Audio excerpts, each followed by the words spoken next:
अस्सलाम वालेकुम and hello. उम्मीद है कि आप सब खैरियत से होंगे। And if you guys are planning to visit Baku या अज़रबैजान, तो आज मैं आपके साथ कुछ टिप्स शेयर करूंगी जो कि यकीनन आपके लिए हेल्पफुल होंगी ऑन बजट ट्रिप अरेंज करने में। सबसे पहले अगर हम बात करते हैं वहाँ पे स्टे की, तो कुछ ऐप्स हैं जैसे कि अगर आप पहले कभी वहाँ पर नहीं गए हैं और वहाँ पे आपका कोई जानने वाला नहीं है, तो booking.com या एक दो वेबसाइट्स और भी ऐसी हैं, आप मुझे कमेंट करेंगे, मैं आपको बता भी दूँगी उनके बारे में। तो आप जो है वहाँ पे अपना होटल जो है बुक करा सकते हैं। वहाँ पे डील्स अवेलेबल होती हैं और जो पेमेंट होती है वो मोस्टली ऑन प्रॉपर्टी होती है, पहले आपको कुछ पे नहीं करना होता। इसके लिए मैं आपको यही कहूँगी कि आप कोशिश करें कि आप मैक्सिमम एक रात के लिए ही पहले होटल बुक करें। उसकी रीज़न ये है कि अगर आपको नहीं पसंद आएगा तो आप जाकर उसको चेंज कर सकते हैं। दूसरा, अगर आप जो है वो ट्रेडिशनल फैमिली से हैं या कंजर्वेटिव फैमिली से हैं तो आप निज़ामी स्ट्रीट पे स्टे को अवॉइड करिएगा। उसमें ये है कि क्योंकि वहाँ का माहौल और कल्चर जो है वो थोड़ा ज़्यादा ओपन है, तो शायद आपको वो चीज़ पसंद नहीं आएगी। इसी तरीके से अगर हम ट्रांसपोर्ट की बात करते हैं तो जाने से पहले बोल्ट ऐप मस्ट डाउनलोड कीजिए, जहाँ पे जो दूसरी राइड्स हैं आपको 15 to 20 मन्नात जो है वो एक साइड का लेंगी। बोल्ट में जो है आप मतलब वन साइड डेस्टिनेशन 4 to 5 मन्नात मैक्सिमम में आपको पहुंचा देगी, और पूरे जो है वो ओवरऑल बाकू में ये अवेलेबल है। इसी तरीके से वहाँ के जो खाने हैं वो टेस्टलेस हैं। अगर आप मतलब बोल्ट फूड की भी वहाँ पे फैसिलिटी है, जिस पे पाकिस्तानी रेस्टोरेंट्स भी हैं, इंडियन भी हैं, तो आप वहाँ से जो है वो फूड भी जो है ऑर्डर कर सकते हैं और डिलीवर वो आपको होटल तक इसी तरीके से अगर हम विज़िट्स की बात करते हैं तो सबसे पहले अगर हम बाकू सिटी की बात करें तो बाकू सिटी जो है वो मोस्टली 1 to 2 डेज़ में आपकी कवर हो सकती है। बहुत सी जगह ऐसी हैं जो क्लोज प्रेमिसेस में ही लोकेटेड हैं, जैसे कि आप अगर Baku boulevard, Deniz mall and Milli park सब एक ही जगह पे हैं। इनसे कुछ ही फासले पे निज़ामी स्ट्रीट एंड ओल्ड सिटी हैं।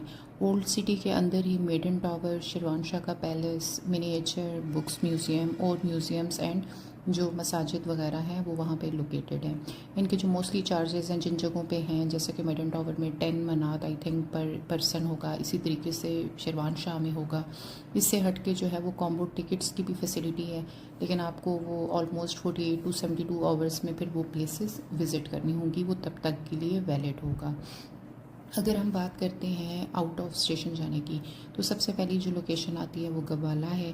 गबाला के रास्ते में आप जो है वो जो जुमा मॉस्क है शामकी में वो देख सकते हैं। इसके बाद वहाँ पे तूफ़ानदाग केबल है जिसका 19 to 21 मनात पर पर्सन चार्जेस हैं। देन वहाँ पे लेक है और उसके बाद वहाँ पे एक आबशार है।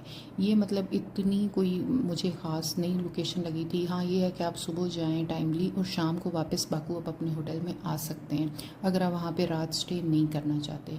उसमें एक चीज़ मस्त देखिएगा कि अगर आपके पास मतलब कोई आप टूर कंपनी के साथ नहीं जा रहे हैं तो पाकिस्तानी ड्राइवर्स या जो आपके अपने कंट्री के होंगे कोशिश करें उन्हीं को हायर करें, क्योंकि जो आज़री ड्राइवर्स हैं वो ओवर चार्ज करते हैं, ज़्यादा आपको पे करेंगे। इसी तरीके से वहाँ पे अगर रास्ते में वो कहीं रुकते हैं सोवेनियर्स के लिए, तो वहाँ पे आप ना ही परचेज़ करिएगा अगर आप ऑन बजट ट्रिप कर रहे हैं, क्योंकि वो बहुत ज़्यादा एक्सपेंसिव पड़ता है। जबकि उसके मुकाबले पे जो ओल्ड सिटी बाकू में सोवेनियर्स हैं वो रीज़नेबल हैं, आप उनके साथ बारगेन जो है वो कर सकते हैं। और अगर आप वहाँ से फेमस आज़री स्वीट्स जो कि आज़री बकलावा लाना चाहते हैं, तो अगर आपकी उसमें विज़िट में शेकी है तो वहाँ से लीजिए, वहाँ पे बहुत चीप पड़ेगा, या फिर बाकू से लीजिए। रास्ते में किसी ऐसी जो टूरिस्ट शॉप्स होती हैं उनसे मत लीजिए। तीसरी हमारी अगर डेस्टिनेशन की बात करें तो वो शादाग इंतहाई खूबसूरत हिल स्टेशन है। उसी के रास्ते में जो है वो कैंडियन माउंटेन्स भी हैं और बहुत प्यारे जो गांव और बाग एंड बहुत ज़्यादा जिसको कहते हैं ना अच्छी सीनरीज और सब कुछ है। वहाँ पे आप कोशिश करें कि एक रात ज़रूर स्टे करें। अगर आप एडवेंचरस हैं तो वहाँ पे स्पोर्ट्स वगैरह का भी काफ़ी ऑप्शन है, तो आप वहाँ वो एक अच्छी लोकेशन है जो कि आपको ज़रूर विज़िट करनी चाहिए। इसके अलावा बाकू से हट के 2-3 जगह हैं जो कि बाकू से कुछ फासले पे है, जिसमें गोबिस्तान है, यनार दाग है, मड वोल्केनोस हैं। ये आपको अलग से इसका करना पड़ेगा क्योंकि ये थोड़ा सा फासले पे हैं। और इसी तरीके से फायर टेम्पल की बात करें तो वो एयरपोर्ट के बिल्कुल करीब है।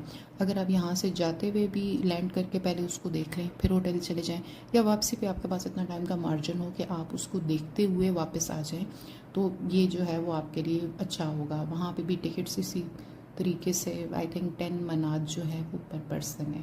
ये जो भी आपको व्यू नज़र आ रहा है, ये जो आ रहा था ये निज़ामी स्ट्रीट का था, और ये जो है ये गबाला के रास्तों में ऐसी जगह हैं।